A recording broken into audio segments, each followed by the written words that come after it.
Okay. Welcome, everybody. Good evening, and welcome to the 74th Budget Hearing and Annual Meeting. I'd like to call the budget hearing to order and report that the agenda was posted prior to the meeting and was published in the district's official newspaper, the Superior Telegram.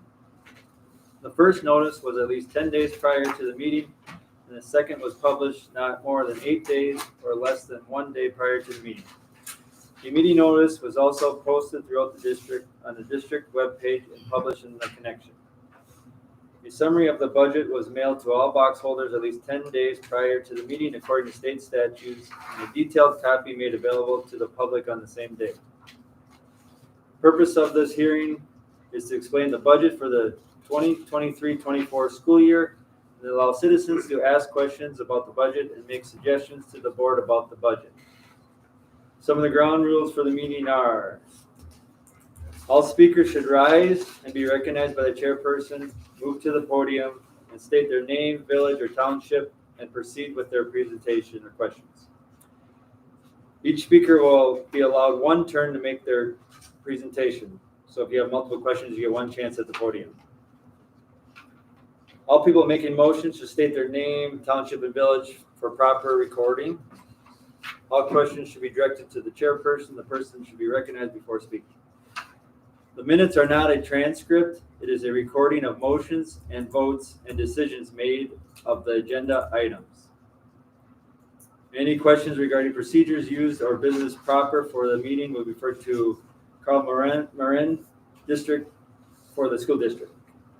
At this time, I'd like to introduce Carl Marin, district administrator, and Mr. Cody Fetchikotter, business manager, and will explain the budget. Mr. Chairperson? Yes. Mr. Moran, I'd like to add another item of business that we've had in the past. Anybody that has questions, and this is the motion, so it requires a second. Anybody that has questions that are brought up at the annual meeting, I feel are just as important as anything else, and also the discussion of that. So I'd like to move to have any questions and debate added to the minutes of the annual meeting as they have been in the past number of years. Second. So we got a motion on the floor in a second. Oh, I'm Jim Sperber from Overland, and you are? Deborah Copper. You should approach the podium. Yes, we need you to come to the podium and Moving forward, moving forward. You're fine. We got that part. But next question, we move to the podium. Okay. so you got a motion on the floor, a second. Is there any discussion on that? Is there any discussion on the motion on the floor? So the discussion point is we did talk to the attorney a little bit before the getting ready for the meeting on that, and we didn't want to have a big transcript on thing. We wanted to just have questions that were brought up at the time. Am I correct on that, Miss? Questions and answers. Questions and answers. That is true, you have a big transcript, but just as important as your things that you're presenting to us, is there's an important question by the taxpayers, and that should be also noted in your minutes for a meeting as it would be in any We'll meeting. answer it.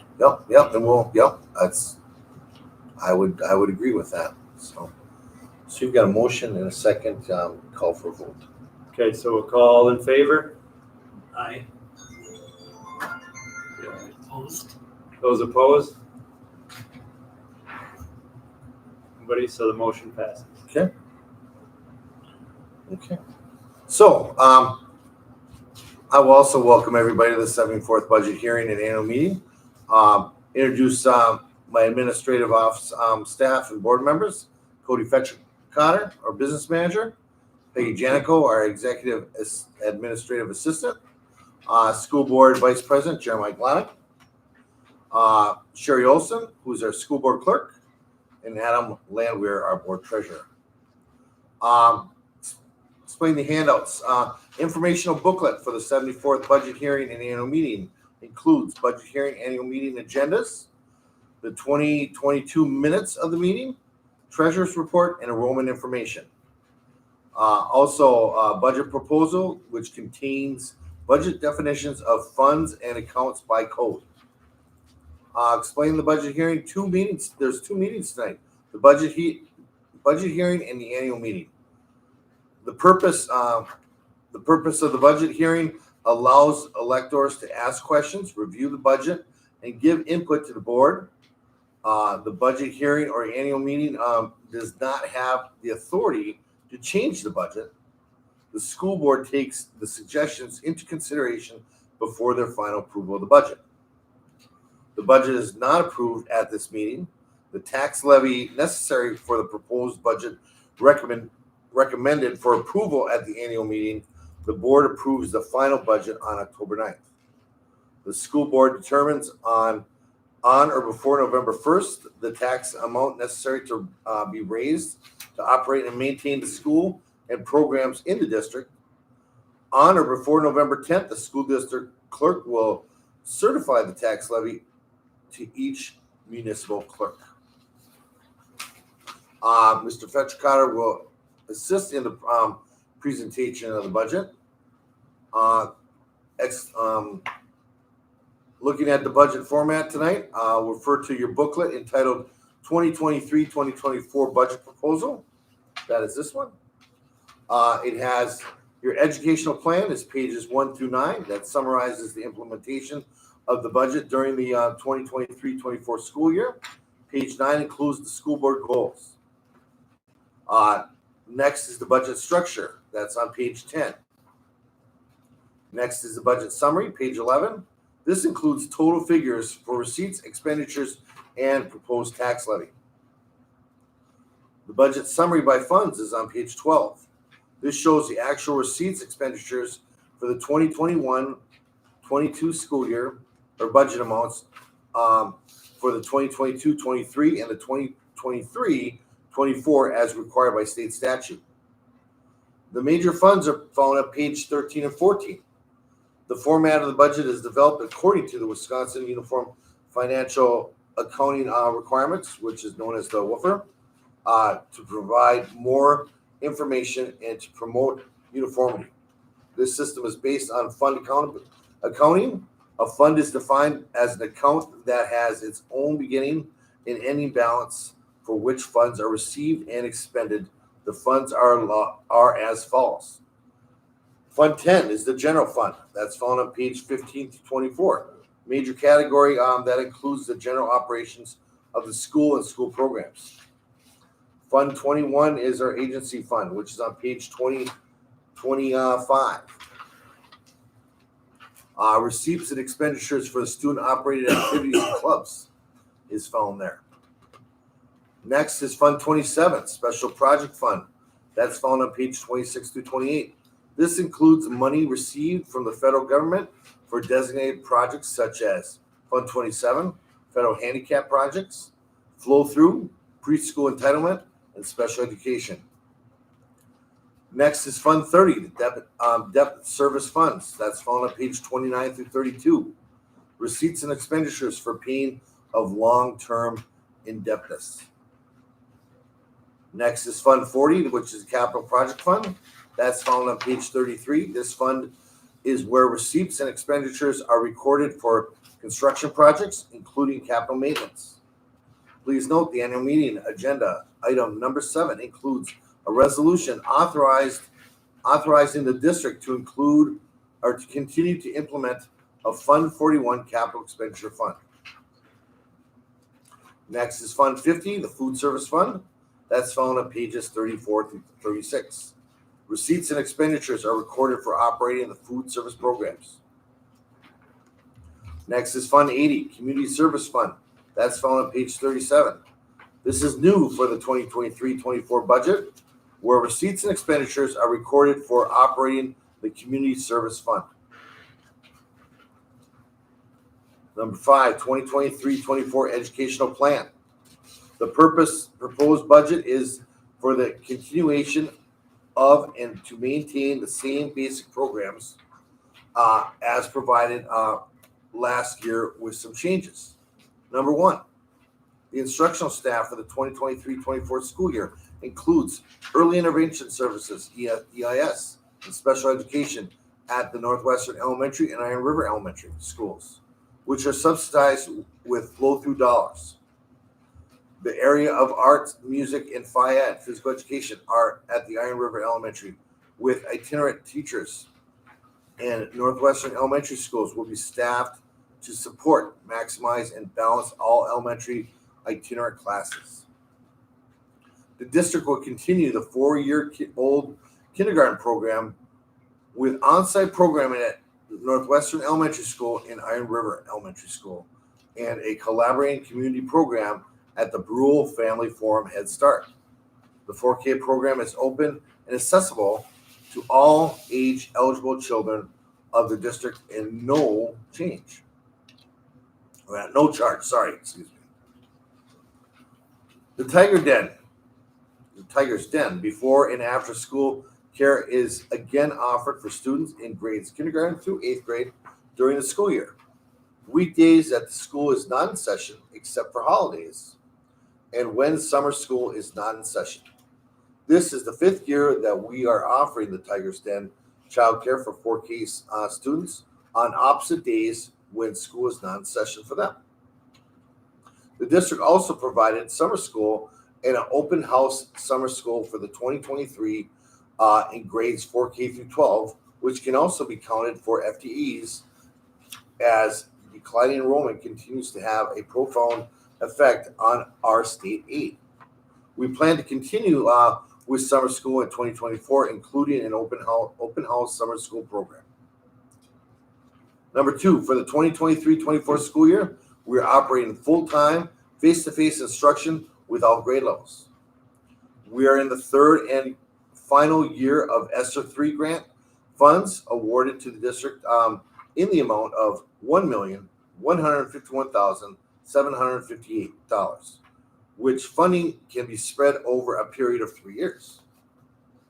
In October of 2021, a public hearing was held to gather public input as to best serve our students in the light of learning loss due to the COVID-19 pandemic. Items included are increased staff for better student-teacher ratios, the addition of mental health navigator and a transition coordinator, and additional counselors to address student mental health, anxiety, and depression caused by the COVID-19 pandemic. At this point in time, the transition coordinator's position is vacant and posted for applicants due to a resignation. Number 3, in the school course offerings to the students in grades pre-K through 8 will be essentially the same as last year, with technology and telecommunications being used to supplement the curriculum. The district is in the 3rd year of offering one-on-one technology devices for students. At the high school level, Articulate college courses in the Northwoods Technological College are dual credit courses with UW Superior, including English 222, which is a 3-credit class, UW Superior Calculus 240 and 241, 8 credits, and AP Advanced Placement courses in English Literature and Composition, Chemistry, Calculus, and AP Government and Politics. The Student Support Center was originally developed as a part of our alternative discipline plan, but with the advent of rising mental health issues, students are able to make use of this space as a timeout when feeling anxious or overwhelmed. The SSC also serves as a place for individual study and alternative assessment center. A school to work component is also part of this program. Block scheduling will continue at the high school and middle school for those students attending on site. Number 4, all curriculum materials continued to be updated and revised on a rotational plan based on the availability of the district and federal funds. Revisions are a result of standard and assessment mandates by the state and federal government. The process is handled through the building level principals, department chairs, and curriculum committees. Number 5, as a part of Wisconsin's PI 34 requirements to provide highly qualified teachers in the district, a teacher mentor program is conducted for all newly hired instructional staff with initial educator license. 5 support seminars are conducted throughout the school year for new staff on topics pertaining to student achievement, teacher performance and expectations, and other areas related to the daily routine and classroom management. In addition, staff development days are used to review, evaluate, and align curriculum to ensure that the school district is meeting the accountability for school system as set forth by the Wisconsin Department of Public Instruction through the Wisconsin Student Assessment System testing. Each year, schools receive one of 5 accountability rates based on the overall score resulting from the performance in the following priority areas: student achievement, student growth, closing gaps, on track to graduation / post-secondary readiness. Poor testing participation, dropout, and absentee rates can reduce priority area scores. The Wisconsin Department of Public Instruction will be publishing state performance report cards sometime this fall. Students also receive educational program opportunities through extracurricular and co-curricular activities. Students may participate in drama, forensics, athletics, music, and many other club activities. These programs are considered to be an integral part of the total educational program. The district will continue to implement the educator effectiveness evaluation requirements established by the Department of Public Instruction. The purpose is to improve professional practice in order to improve student outcomes through quality data, identifying areas of strength as well as needed growth. Now, I'd like to introduce Mr. Federkocher to take over with this portion. Welcome, everybody. The proposed budget is based on estimated costs and increases that either will take place or have taken place during the fiscal year for supplies, materials, equipment, utilities, insurance, wages, and requirements by the Department of Public Instruction, state and federal regulatory agencies, as well as current laws in the revenue limit formula. In February of 2023, significant reductions were approved by the Board of Education to balance this year's budget. They're including but not limited to the reduction of staff by 5 full-time teaching positions, the reduction of several support staff positions, the reduction of 5 student contact days, which reduces the support staff workforce on those days, an implementation of leave without pay policy, analyzing and reduction of business machines, postage meters, paper usage, and more. On March 8th, 2023, the Board of Education approved a part-time 0.5 FTE elementary teacher for the Iron River Elementary School to avoid transporting the 23-24 second grade class of 9 students to Northwestern Elementary School. This involved hiring a half-time teacher for the 4th grade class and keeping the 2nd grade class at Iron River Elementary School with a full-time teacher. The budget summary starts on page 12 and is in the budget book. According to section 6590 of the Wisconsin State Statutes, this requires districts to annually publish the budget summary of all funds. The first summary shows the general fund. It also shows the debt service fund and the community service fund, which are the funds that affect the local tax levy and state aid. The remaining funds that are listed there operate with transfers from the general fund and or aids from other local taxes and general state aids. A summary of those funds, receipts, and expenditures are shown at the bottom of page 12 in table 1. State law requires that 5 columns shown for the presentation of the budget. These columns include account definitions of the major account groupings, a code series for the major accounts groupings themselves by revenue and by expense, the prior year actual budgeted amounts, the 2022-23 proposed budgeted amounts, and then also the 23-24 budgeted proposed amounts. The total proposed expenditures for the 23-24 school year from the general fund are $17,429,036 and $3,952,953 from the debt service fund, for total expenditures of $21,382,016. Total anticipated receipts for the 23-24 school year in the general fund are $17,472,892 and $3,952,953 for from the debt service fund for a grand total of $21,425,962. It is anticipated that the local tax levy, plus general state aid and other state aids from federal and local receipts, should fully meet projected costs for the upcoming school year. It is estimated that approximately 54.9% of the revenue for the 23-24 school year general fund budget will come from state aid, and approximately 45.1% will come from local sources and other sources.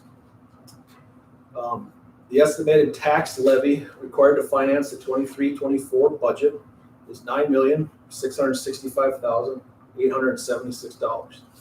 This includes $5,636,023 for the general fund, $3,952,953 for the debt service fund, $40,000 for the capital service fund, and $36,900 for the community service fund.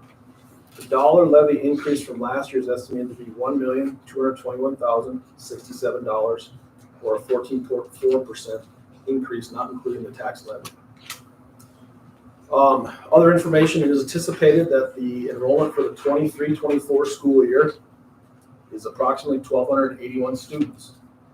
State aid is based on school district membership, which is anticipated at 1,214. The 22-23 audited budget revisions will be approved at the regular October 9th, 2023 Board of Education meeting. These adjustments are primarily a result of matching actual audited expenditures and revenues to the budget. At this point in time, I open it up to the community to ask any questions on the budget that they have in front of them. I'm assuming Mr. Glonick would reiterate that if you do have questions, please come to the podium and state your name and address. Any questions?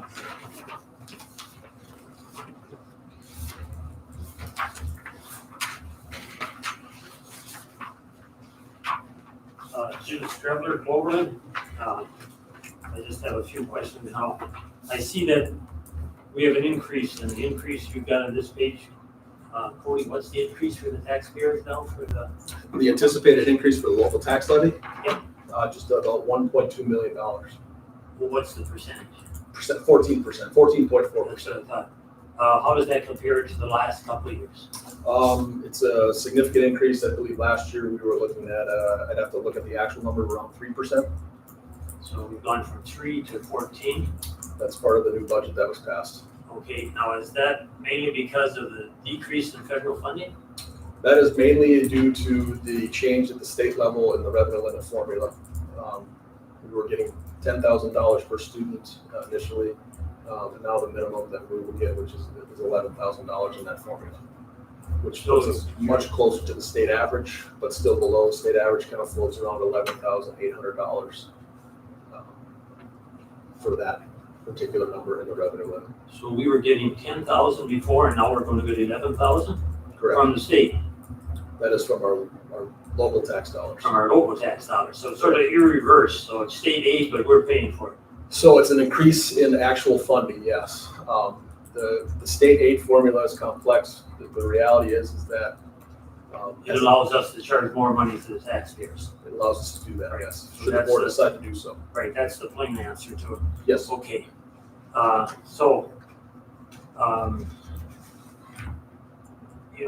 We don't have a lot of people coming to these types of meetings, and that's been true. So I've been to this meeting, well, but 1 or maybe 2 years since I've been here. That's a couple of years.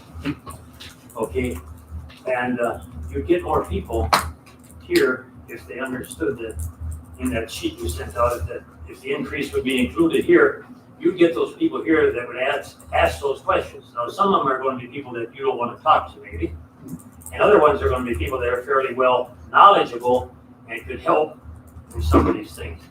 It's a case where we should be reaching out to the public as an education facility here more than we're doing. Okay. And more than we do. That's my opinion of it, and it's always sort of in my opinion that somebody has to reach out and explain and get this information to the public.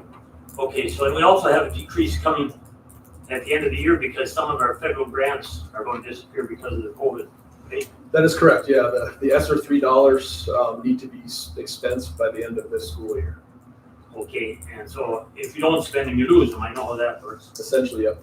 And so, but at the end of the year, we're going to lose that money. And so what are we looking at for a reduction in staff or a reduction in services? Would that happen? Right now, as of today, there's 5 positions tied to those dollars. The short answer is that the work of Mr. Moore and myself and our board is to determine how we're going to account for that and what we're going to do, and that's part of the budget process. As I start to look forward, I'll start looking at the 24-25 budget, probably, to be honest with you, in November, December is when that work begins. I understand it, but you know, like the state causes $1,000 per student that we can increase our budget to our taxpayers. Correct. I think that someplace along the line, we should start looking forward and think about how are we going to maintain a good education that contains a number of the practical things that our local community needs. And we lose out every time we lose a teacher or an area. We lose that local support to those students. And here the state is causing it to us. Now the federal government will do it next year. So, but the taxpayers pay for it. So how are we going to educate these taxpayers so in order to keep that, you know, and this is the job of the school to either show it by how well they're doing in their programs or how well they're communicating with the people in the community. And one thing we're losing is we're not always making use of the people in the community. How many of those people are you bringing in? How many of those things out there that those people are actually doing in their daily life are you incorporating into your education here? Those are the things that I worry about moving forward. And I may not be moving forward many more years, but these are the things that our education system misses. Okay, I could ask you, I one other question. Capital items don't show up necessarily under capital items. Or like if we buy buses, it doesn't show up where you list capital items, does it? It shows No. up in the transportation. So capital items, because we borrowed for those, showed up in our debt service fund, Fund 38. Right, so I think that's sort of hiding an obvious thing. I like to, every time I see money spent in capital items, I see an improvement to the district, just like any business would. And we don't show that, we show it or hide it. No, But And it is listed, it's under Fund 38 for everybody that's out there and has a copy of it. And that's part of the requirements that we have from, Mr. Bourne talked about Wisconsin Finance, UFAR coding. UFA, Yep, that or we have whatever to- it is called now. It changes about every Yeah. 4 years. But Uh, just gotta know all the, and I don't know the acronym or whatever you wanna call it.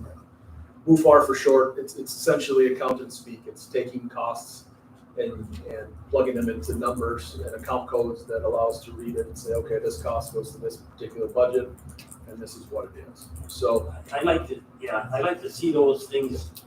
You know, if we buy something for students, let's say we buy something to analyze DNA using the chemistry lab, it's gonna cost $2, but if we write the right grant, we can get it. And we can analyze, the kids can analyze what's happening to their different things that they're not getting probably. Or we buy buses and it's capital, you know, and so we can see an improvement. It's too bad that we can't talk about that improvement someplace in our in this booklet, yeah. in our booklet, and so show that we are actually keeping up with times, moving ahead, making improvements that are needed. Okay, I said enough for tonight, so that would be. Thank you.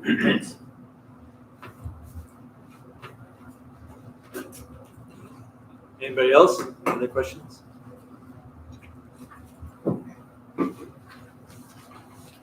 Do I have to get up and stand at the front? Yes. Yeah. Good job. I love doing this. I'm Adam Landwehr, I'm from Poplar. All right, go to page 20. Yep. Purchase services, property services. For 21, 22, 22, 23, we had a $0 amount, $61,000 last year. No Yep. budgeted. I guess I'm interested to know what that 61 was last year. So this is, and I will own it, we coded it wrong in my office. That is the coding that we had last year for snow removal. That actually is getting moved down to object code 329, environmental and cleaning services. So you'll see that account for that different dollar amount in 2022-23. The expenses were $10,671. Yeah. You see the proposed budget for this upcoming school year is $71,000, but that also includes Snow removal, mowing, and also we use Cintas as a company that does a lot of our specialty cleaning, mop heads, rugs, stuff that we don't necessarily have the equipment to clean appropriately. I want to ask about 329. There you go. Property services, number 324, is a decrease of, we got there $260,000. I'm wondering why previous years and now this, is there something there that coded differently, or do we have? So a lot of that, the reason why it was higher was some of the big capital projects that we had in the district last year. We had the boiler project here. In terms of that, I should say building controls project. We did have a boiler project over at Iron River Elementary. And again, that's just moving some of that coding into the appropriate thing and me trying to guesstimate as best as I possibly can what are some of the potential things that may go along with our buildings. So we knew in the past years that we had some bigger projects along those lines. We did not anticipate any big projects in the 23-24 school year. Page 21. Information technology, number 360, $250,000 increase from the previous year. So this is another coding. So what we have here is, this is a coding change from the Department of Public Instruction, the LUPAR coding that we're required to use. So what this is the various software subscriptions that we have throughout our district. This can go anything from our Skyward, our student information system, to our district website, to assessment platforms that we use to try to tell us where our students are at academically, to curriculum and some of the subscriptions that we have. So the reason why that number is so high is that it's moved from the 480 codes. If you look down a little bit further, you'll see the 480 budget technology non-capital reflect a lot less dollar amount and moving it basically back to 360. So in the past, we coded it all together. Those software as a service needs to move to 360, where our 480s are kind of our technology hardware. So this is things along the lines of, a lot of it's going to be Chromebooks. We have to do an annual rebuy of those because our Chromebooks do not last forever. That accounts for over $80,000. Projectors, staff computer replacements, things of that nature. So due to coding differences, we moved some money out of the 480s and bumped it up into 360s. So those are two different costs. One is a subscription-based service that we pay for, and one is actual hardware coming into the district. Then where's the difference between Fund 480 from last year to this year proposed is $105,000, and we have a $250,000 increase in Fund 360. So where's the other 140? That's accounting for all the different. So a lot of our curriculum now come with subscriptions. Oh, you said that. I apologize. Yep. So it's not just, the old textbook, workbook, anything more. If you're a parent in the district, your students are probably logging into more stuff than I can keep track of with my kids. I know that much. So, well, I ask you monthly on some of that subscriptions. The list is ever growing, for better or for worse. I guess it is what it is. And then my final question on page 28, under expenditures, under support services, an increase in $140,000 from last year. Yep. And up nearly, well, I think that it's more than 100. Yeah, so this is our special education funding. There's a couple of big ticket items. Those who've been on the board know that we've been trying to get a handicap accessible bus for 3 years. I'm happy to report that it's in our parking lot and actually being used after 3 years. I was gonna probably throw a parade once it actually showed up, but it got here. And then the other big ticket cost is that we have some students that we installed a handicap accessible swing. Those of you who are familiar with the middle school probably have seen it. It's on the west doors there. We have a number of students that essentially use wheelchairs mostly to get around, and we wanted to give them access to some type of equipment. So that accounts for the lion's share of that increase. It's all special education funding in terms of that aspect of things. The dollar amounts have been kind of set aside to handle that. That's all I have. Thank you, sir. Thank you.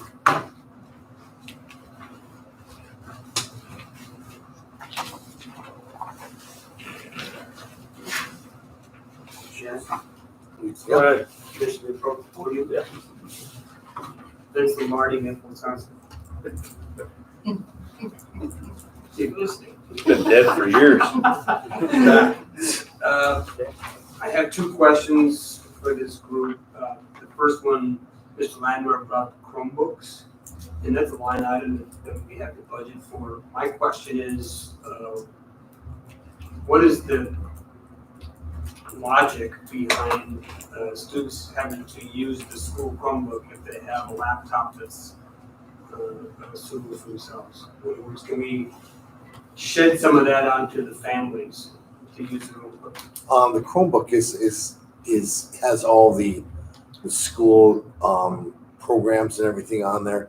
They don't really want non-school devices logged onto the network. If, at least in my past experience as superintendents in other schools, that's been the issue or the some of the rationale. And if we're in a one-to-one program, you know, one device for a student, we can't throw that on the parents. That's something that's been on my mind, so I appreciate that. And my next question is something that it's probably worth a showcase for you, Cody. I'm looking at page 20 under the total employee benefits. And what I see here is a nice reduction, if you will, from a bottom line perspective. But can you just highlight how you were able to basically break down that budget by $100 and some $1,000 from last year? So there's not one factor that accounts for that. Sometimes it is just the configuration of our staff needs. What I mean by that is sometimes we have staff that move from a family plan to a single plan for whatever reason. We did work with our health partners, our insurance company, to try to as part of our budget cuts. They came in and did decrease our premiums. I believe, it was around $50,000, I believe. Am I right with that, Wendy? In terms of that aspect of things, so we do appreciate that. We did sign another year, so we have the health benefit this year and next year. The other is the total employee benefits. We don't anticipate as many retirees potentially as we had in the past, so our board did pass post-employment benefit a number of years ago, so we try to project as best as we can what that cost may be based off of he may or may not retire or be close to retirement. So that's the factors there kind of. Yeah, I think that's worth highlighting because as our second largest line item in the whole budget, to have that go down was a real, that's a pleasant surprise, right? So that's a big deal. So thank you for that.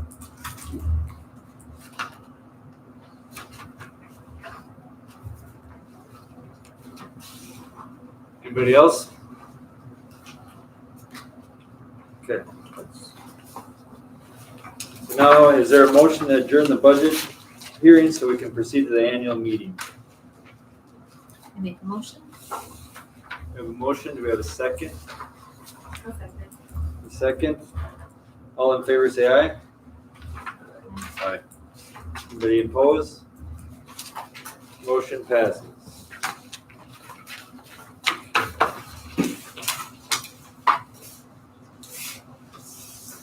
All right, I would like to call the meeting to order and explain the purpose of the annual meeting to complete the business on the agenda, including the approval of the tax resolutions and that were explained during the budget hearing.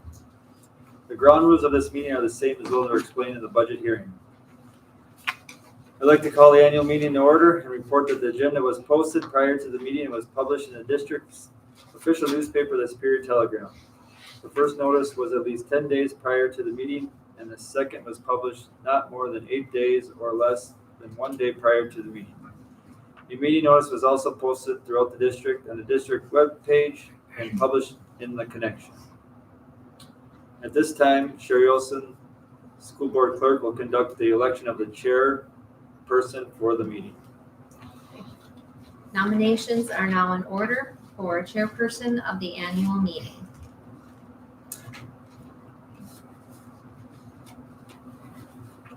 Any nominations? I'll nominate Mr. Wadding. I'll second that. Any further nominations? Any further nominations? If not, Nominations are closed. Mr. Glonick is the chair for the 2023 meeting. Congratulations. Thanks. I got the script. Included in the informational booklet are the minutes of the 2022 annual meeting. These minutes are provided for your information. It is not necessary that they be approved at this meeting. They are for informational purposes only. I'd like to ask Mr. Landwehr, Board Treasurer, to give the Treasurer's report for the 2022-23 school year. Should I read that if you wish to follow this report? Does everybody get that? If you wish to follow this report, the figures related to it are on page 10 in the informational booklet handed out this evening. The cash and investment balance on July 1st, 2022 was $3,993,862. Total receipts from July 1, 2022 to June 30, 2023 were $24,765,440. The breakdown of this amount is the general fund, $17,103,005. Special education fund, $2,648,997. The debt service fund, $3,359,258. Capital projects fund, $40,000. Food service fund, $885,255. And the education trust fund, $328,925. Total disbursements from July 1, 2022 to June 30, 2023 were $25,017,806. The breakdown of this amount is the general fund, $17,026,532. Special education fund, $2,648,997. The debt service fund, $3,828,507. Capital projects fund, $265,000. Food service fund, $890,094. And the education trust fund, $358,676. The cash and investment balance on June 30, 2023 is $3,741,496. The breakdown of this amount is general fund, $2,455,726. Special education fund, $0. Debt service fund, $310,327. Capital projects fund, $190,317.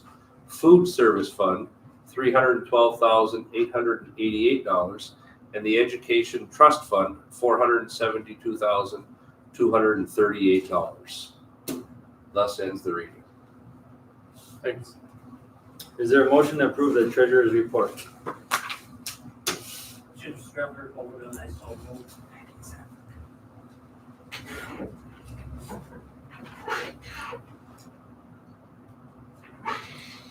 Do we have a motion? Do we have a second? I'll second that. We have a second. All in favor, say aye. Aye. Aye. Anybody opposed? Okay, motion passed. Mr. Fetchikata will read the correspondence received from the CPA firm Clifford Larson Allen, starting with the positive results of the 2022-23 audit fieldwork. I have a letter dated September 18th, 2023 from Jonathan Sherwood, CPA and principal of Clifford Larson Allen, which is the auditors that we use and have used in the past. It says, the Board of Education and taxpayers of the School District of Maple. The field work for the audit of the financial statements of the School District of Maple for the year ended June 30, 2023 has recently been completed. As part of the audit, we have audited the cash and investments, accounts receivable, accounts payable, long-term debt, revenue, expenditure balances of the district. We found the district's records to be in good order and district staff to be responsive to our inquiries. The information presented in the Treasurer's report is in agreement with our audited amounts.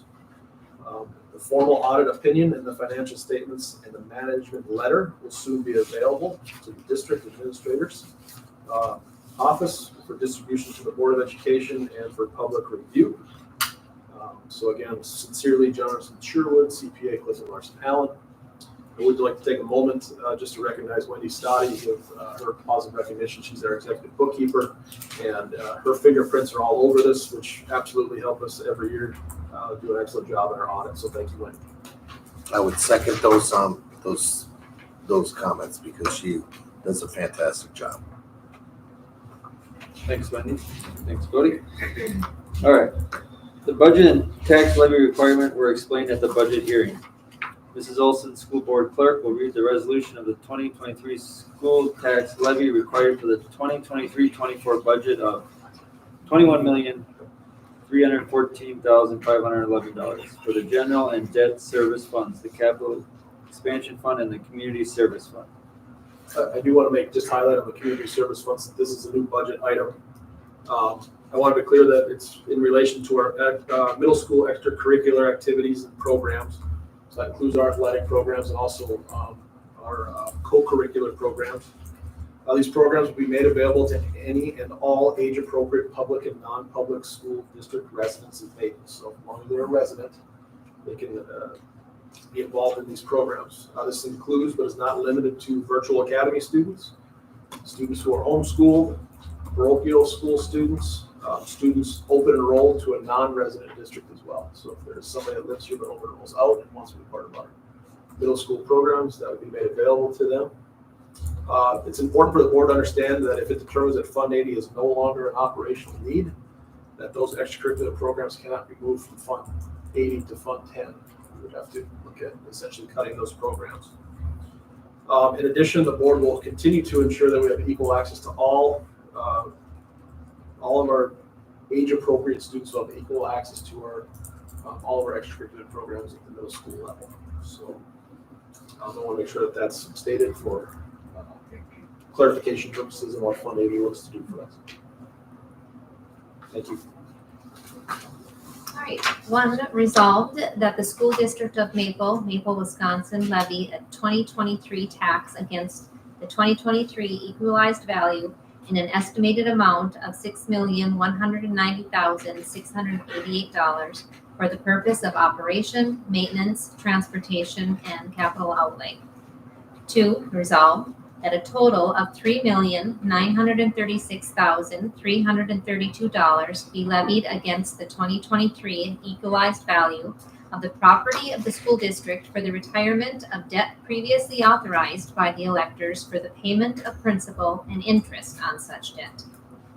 Three, be it further resolved that a total of $40,000 be levied against the 2023 equalized value for the purpose of pre-financing the cost of future building and site replacement in the Fund 41 Capital Expansion Fund.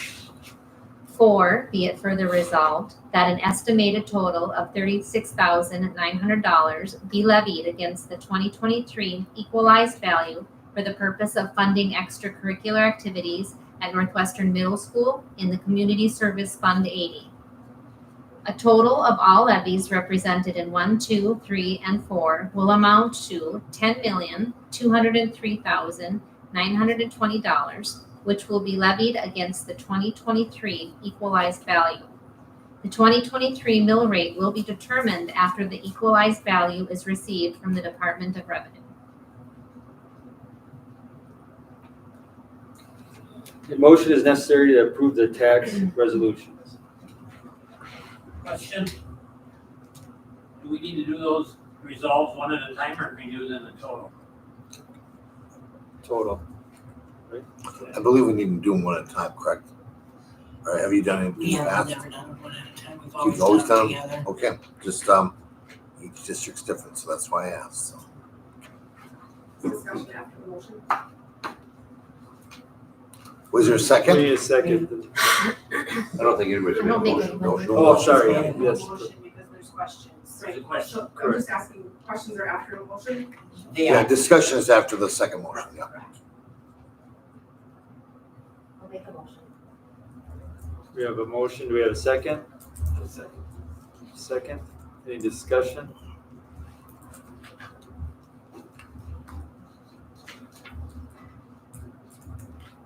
Beth Everhart, Town of Hawthorne. Can you help us understand the community fund, and the middle school might understand that that is opposite of what the high school policy is for extracurricular activities. Yes, so Fund 80, when we were going through our budget cuts, so all those are funded out of Fund 10 or have been funded out of Fund 10. Our district has never established Fund 80, which is a community service fund.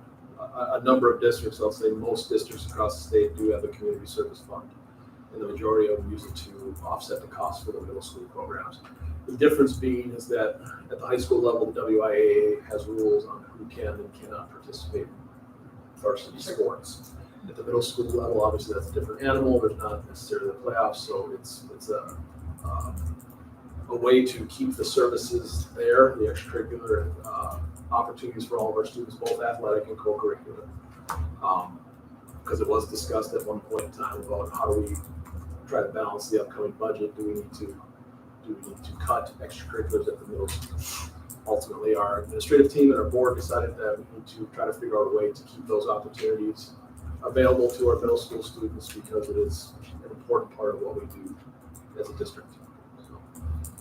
So this is strictly for the middle school athletic and co-curricular programs. And the community fund name still means that it's taxpayer dollars, not a community fund that people submit to. Yeah, this is taxpayer dollars. I mean, that's DPI's, WUFAR, that's WUFAR's name It's for it. just a little It's, suspicious. I don't So- disagree with you. Okay. But it is, down south, I know multiple friends who are superintendents that run a Fund 80. They're all their middle school programs through Fund 80 and that. And it helps with transportation, helps pay for coaches, officials, things like that. For those middle school programs. I'll bring you back.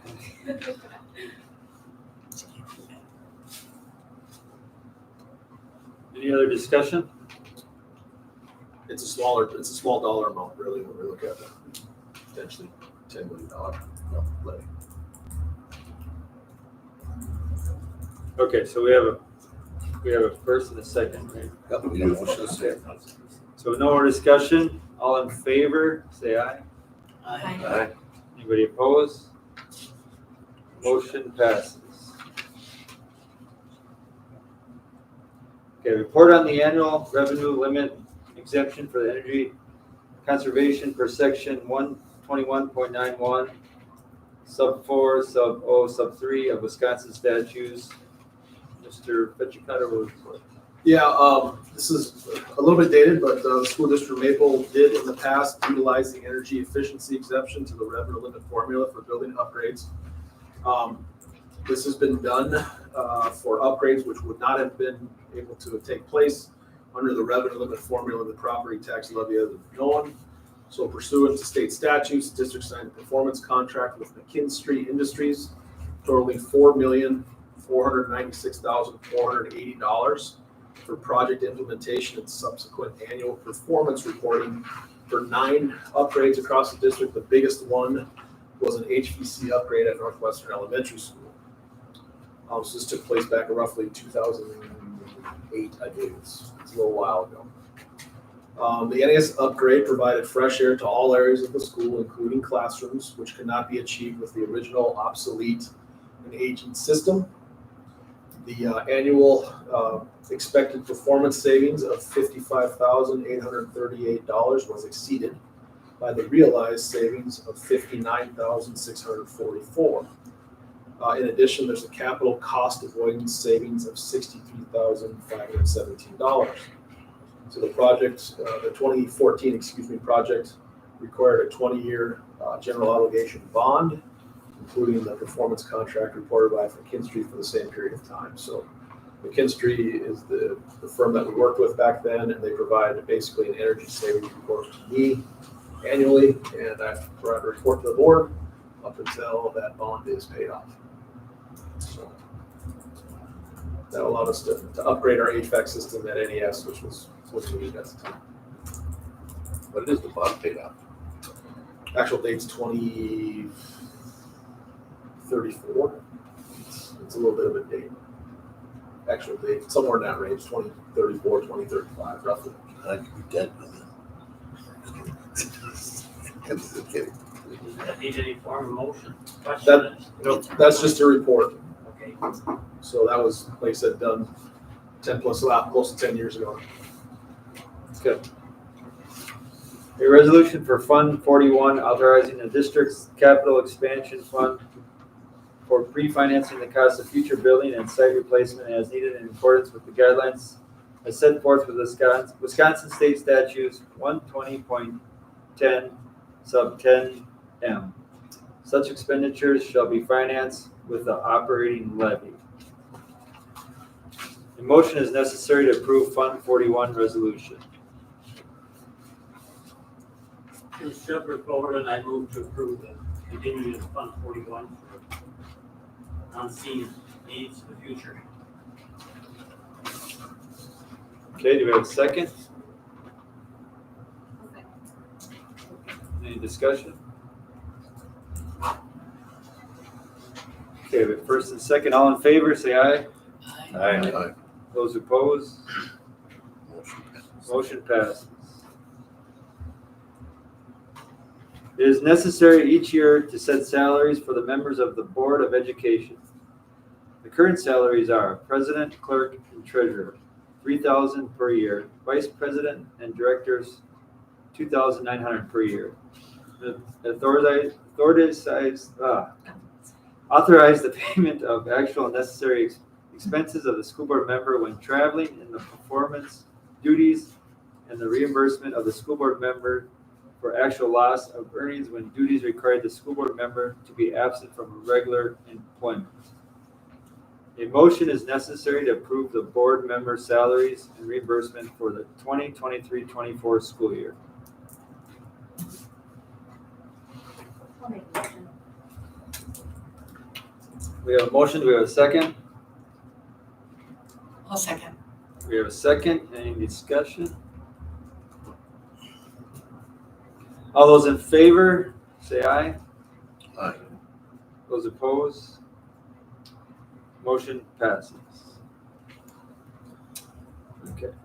A motion is necessary to authorize the school board to schedule a budget hearing and annual meeting at a time other than the fourth Monday in July.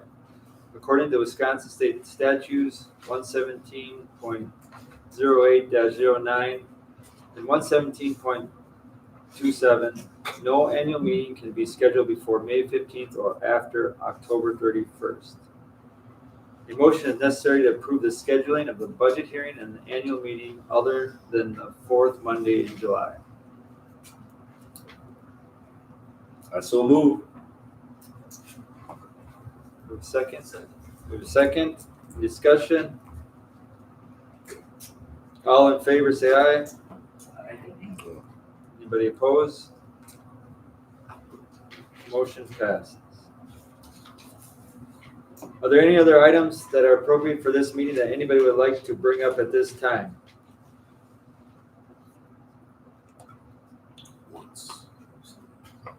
Well, if they're not items defined for the annual meeting, they should be referred to the regular school board meeting.